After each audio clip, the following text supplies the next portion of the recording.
নারীদের উপরে এই অত্যাচারের এবং নারীদের কাজে বাধা দেওয়ার এবং হামলার প্রতিবাদে আমরা আমাদের যে নারী সংগঠন আছে সেই নারী সংগঠনের উদ্যোগে আগামী 31 তারিখ আমরা একটা প্রতিবাদ নারী সমাবেশ করব সোহরাওয়ার্দী উদ্যানে।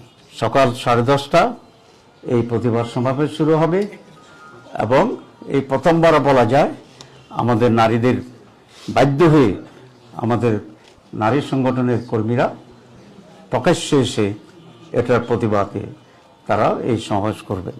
যদি তাতেও সমস্যার সমাধান না হয় তাহলে আমাদের মহিলাদের পক্ষ থেকেও আরও ব্যাপক কর্মসূচি থাকবে, আর 10 দলীয় 11 দলীয় যে জোট আছে এই জোটের পক্ষ থেকেও আমরা মাঠে বড় ধরনের কর্মসূচি দিতে আমরা বাধ্য হব।